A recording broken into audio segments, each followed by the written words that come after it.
दोपहर की चमकीली धूप में समंदर के साहिल पर तफरीह के लिए आने वाले सयाह एक पुरसुकून बीच पर गपशप और आराम कर रहे थे। अचानक एक तरफ से एक जहाज के इंजनों की गड़गड़ाहट की आवाज सुनाई दी, जो लम्हा ब लम्हा कान फाड़ डालने वाले शोर में तब्दील होती गई। अचानक उफुक पर एक बहुत बड़ा बोइंग 767 तैयारा नमूदार हुआ, जो खतरनाक हद तक नीचे परवाज कर रहा था। दूर से सुनाई देने वाली गड़गड़ाहट एक खौफनाक घनघरज में तब्दील हो गई जब इथियोपियन एयरलाइंस की परवाज 961 कोमोरोस आइलैंड के साहिल के करीब समंदर के पानी से टकराई। एक पुरसुकून साहिल अचानक चीखते हुए जिंदा बच जाने वाले इंसानों, भागती हुई इमदादी टीमों और डूबते हुए जहाज के पानी से बाहर रह जाने वाले ढांचे के एक तकलीफदेह मंजर में बदल गया। ये महज एक हवाई हादसा न था, ये एक हवाई जहाज की हाईजैकिंग थी जो कत्लो खून की रुदात बन गई। एक ऐसा वाकया जो हवाई तारीख के सबसे अलमनाक और परेशान कुन सानेहात में बदल गया। लेकिन आखिर ये सब हुआ कैसे? उस दिन होने वाले वाकये को समझने के लिए हमें कुछ पीछे जाना पड़ेगा। 23 नवंबर सन 1996 इथियोपिया के शहर एडिस अबाबा में मुसाफिर एक मामूल की परवाज पर सवार हो रहे थे। एडिस अबाबा से अबिडजान जाने वाली इथियोपियन एयरलाइंस की परवाज 961 के मुसाफिर इस बात से बिल्कुल अनजान थे कि इन पर अगले चंद घंटों में क्या बीतने वाली है। इस परवाज के नैरोबी, ब्राज़ाविल और लागोस में ले ओवर्स थे।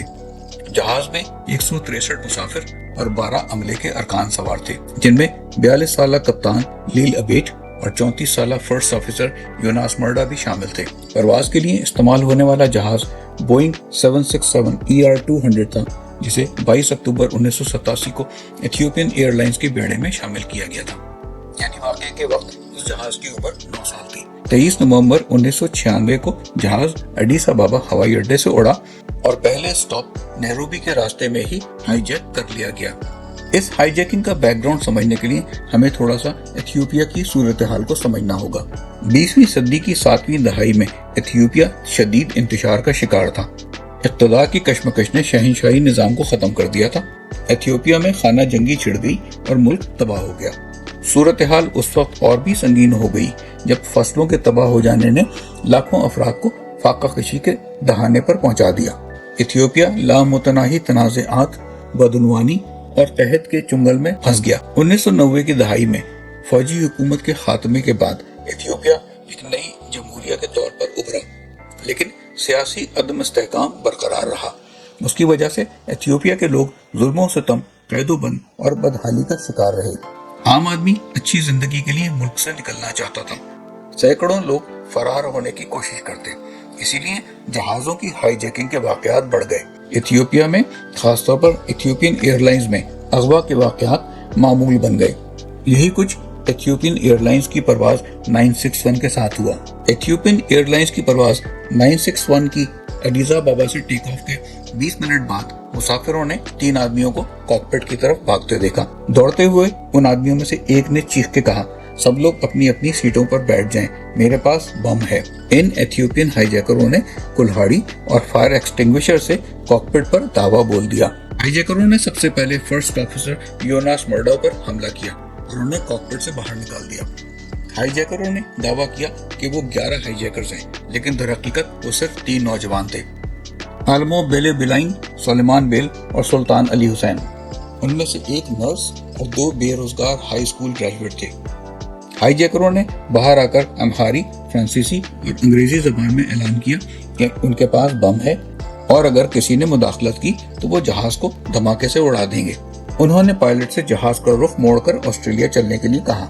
ये लोग इथियोपिया की सख्त सूरत हाल से बच निकलना चाहते थे और ऑस्ट्रेलिया में सियासी पनाह के हुसूल के ख्वाहिशमंद थे, लेकिन उन्हें इस बात का कोई अंदाजा न था कि तवील परवाजों के लिए जहाज में कितना ईंधन दरकार होता है। उनका ख्याल था कि चूंकि जहाज बड़ा है, लिहाजा उसकी टंकी में इतना फ्यूल जरूर होगा कि वो बगैर रुके ऑस्ट्रेलिया पहुंच जाए। लेकिन बदकिस्मती से जहाज में फ्यूल छोटी परवाजों के लिए कम मिकदार में भरा गया था। पायलट ने हाईजैकरों को ईंधन की मिकदार का इंडिकेटर भी दिखाया और उन्हें मोम्बासा में ईंधन भरने की पेशकश भी की, लेकिन हाईजैकरों ने इनकार कर दिया। अब पायलट के पास 2 खतरनाक ऑप्शन थे, या तो हाईजैकर्स के अहकामात माने और समंदर में ईंधन खत्म होने का खतरा मोल ले, या उनकी नाफरमानी करे और अपनी और मुसाफिरों की जान से हाथ धो बैठे। कप्तान ने किसी भी मोहलिक फैसले से बचने के लिए हाईजैकर से बातचीत जारी रखने का फैसला किया। उन्होंने हाईजैकर्स को बताया कि वो एयर ट्रैफिक कंट्रोल को मंजिल तब्दील करने की इत्तला देना चाहते हैं।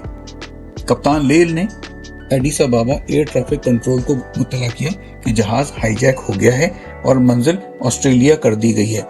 नैरोबी कंट्रोल ने पायलट से फ्लाइट लेवल, पोजीशन और फ्यूल की क्वांटिटी के बारे में मालूम किया। जवाब में कंट्रोल ने कहा कि मैं आपको मशवरा देता हूं कि 2 घंटे के ईंधन के साथ आप अपनी मंजिल तक नहीं पहुंच सकते और शायद आप समंदर में जा गिरे।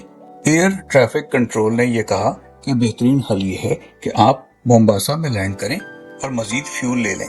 लेकिन हाईजैकरों ने इस बात को समझने के बजाय पायलट को रेडियो बंद करने को कहा, क्योंकि वो किसी भी कीमत पर बातचीत करने के लिए तैयार न थे। हाईजैकरों ने पायलट को कंट्रोल सेंटर से मजीद बातचीत करने से रोक दिया। पायलट ने आहिस्ता आहिस्ता जहाज को साहिल की तरफ मोड़ना शुरू कर दिया, क्योंकि वह समंदर की तरफ जाने का इरादा नहीं रखते थे। कप्तान लेल पहले भी 2 बार ऐसी सूरत हाल से गुजर चुके थे। मौके को गनीमत जानते हुए पायलट ने कोमोरोस जजायर के करीब मोरोनी इंटरनेशनल एयरपोर्ट का रनवे चेक करने की कोशिश की, लेकिन किस्मत ने साथ न दिया। उसी वक्त लो फ्यूल की वार्निंग भी ऑन हो गई। पायलट ने हाईजैकर्स को बेवकूफ बनाकर जजायर के करीब ही चक्कर लगाना शुरू कर दिए ताकि जमीन से ज्यादा दूर न जाएं। तकरीबन 3 घंटे बाद जहाज का दायां इंजन बंद हो गया। पायलट ने हाईजैकर से इल्तिजा की कि जहाज लैंड करने दें या मुसाफिरों को सूरत हाल से आगाह करने दें ताकि वो आने वाले हादसे के लिए तैयार रह सकें। हाईजैकर्स ने बिल्कुल इनकार कर दिया। खुशकिस्मती से थोड़ी देर बाद एक हाईजैकर को अकल आई और उसे एहसास हुआ कि अगर जहाज क्रैश हो गया तो वो भी मुसाफिरों के साथ मर जाएगा। इसलिए अपने साथियों से बात करने वो कॉकपिट से बाहर निकला। ये अगवा के बाद पहला मौका था जब पायलट कॉकपिट के अंदर अकेला था। कप्तान ने इस मौके को गनीमत जानते हुए माइक्रोफोन उठाया और पब्लिक एड्रेस सिस्टम पर मुसाफिरों से खिताब शुरू कर दिया। लेडीज एंड जेंटलमैन, ये आपका पायलट बोल रहा है। हमारा फ्यूल खत्म हो चुका है, हमारा एक इंजन बंद हो चुका है, हम क्रैश लैंडिंग करने वाले हैं, हम पहला इंजन खो चुके हैं। मैं तमाम मुसाफिरों से दरखास्त करता हूँ कि वो हाईजैकर्स का मुकाबला करें। कुछ मुसाफिरों ने हिम्मत जमा की और हाईजैकर्स पर हमला कर दिया। एक हाईजैकर का दावा था कि उसके पास बम है, लेकिन वो बम जाली था। दरहकीकत वो एक डब्बा था जिसे उसने कागज में लपेटकर बम की शक्ल दी थी। हाईजैकर वापस कॉकपिट में आ गए और कैप्टन से माइक्रोफोन छीन लिया। जहाज का एल्टीट्यूड कम हो रहा था। पायलट ने हाईजैकर्स को बताया कि जहाज खुद ब खुद नीचे जा रहा है, वो उसे नीचे नहीं लेके जा रहे। हाईजैकर्स ने पायलट को कंट्रोल्स छूने से मना किया, जिस पर थके हुए पायलट ने जवाब दिया, मैं, आप और हम सब मरने वाले हैं। हाईजैकर पायलट पर चीखने लगा कि वो जहाज को नीचे आने से रोके। उस वक्त भी हाईजैकर सूरत हाल की संगीनी को समझने से इनकारी थे। वो अभी भी पायलट से ऑस्ट्रेलिया जाने के अहमकाना मुतालबे पर अड़े हुए थे। हादसे से कुछ देर पहले पायलट ने जहाज को समंदर पर उतरने के लिए तैयार किया तो हाईजैकरों में से एक ये समझा कि पायलट उन्हें धोखा दे रहा है और ऑस्ट्रेलिया के बजाय किसी और जगह ले जाने की कोशिश कर रहा है। उसने कॉकपिट में पायलट के साथ हाथापाई शुरू कर दी। अब जहाज का ईंधन खत्म हो चुका था और दोनों इंजन फेल हो चुके थे। फर्स्ट ऑफिसर इकोनॉमी क्लास में गए और देखा कि तमाम मुसाफिर लाइफ जैकेट्स पहन चुके हैं। बहुत से लोगों ने लाइफ जैकेट्स को फुला भी लिया था। उन्होंने लाइफ जैकेट्स को डिफ्लेट किया, मुसाफिरों को तरीका समझाया और हिदायत की कि जहाज से बाहर आने तक जब तक उन्हें इंस्ट्रक्शंस ना दी जाए, लाइफ जैकेट्स को ना फुलाया जाए। इस दौरान जहाज इंडियन ओशियन की तरफ डगमगा रहा था। पायलट ने जहाज को समंदर में लैंड करने की कोशिश की, लेकिन उनकी कोशिश नाकाम रही। जहाज ग्लाइड करने के बजाय कम ऑल्टीट्यूड पर पानी से टकराकर क्रैश लैंड कर गया, जिसके नतीजे में जहाज के 4 टुकड़े हो गए। जैसे ही जहाज पानी से टकराया, दबाव के साथ ही समुद्र का पानी जहाज के अंदर दाखिल होने लगा, जिससे हर शख्स घबरा गया। जो लोग अपनी सीट बेल्ट्स नहीं बांधे हुए थे, वो समंदर के पानी के शदीद प्रेशर की वजह से जहाज की दीवारों से टकराकर शदीद जख्मी हुए और अपनी जान से हाथ धो बैठे। इसमें हाईजैकर भी शामिल थे। जहाज साहिल के करीब गिरा था, जहां मुल्क की बड़ी मशहूर बीचेस थीं, इसलिए बहुत से सयाहों में डॉक्टर्स, पैरामेडिक्स और स्कूबा डाइवर्स भी शामिल थे, जिन्होंने फौरी तौर पर जहाज के मुसाफिरों की मदद शुरू कर दी। ڈائیورز کی ایک ٹیم ان کی مدد کے لیے پہنچ گئی۔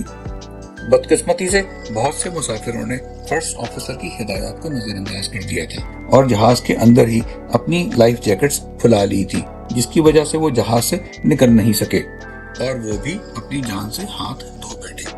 جن لوگوں نے ہدایات پر عمل کیا وہ جہاز سے محفوظ طریقے سے نکلنے میں کامیاب ہو گئے اور قریبی لوگوں نے انہیں بچا لیا۔ فلائٹ 961 کے 175 افراد میں سے صرف 50 افراد ہی اس حادثے سے بچ سکے، جس میں دونوں پائلٹ بھی شامل تھے۔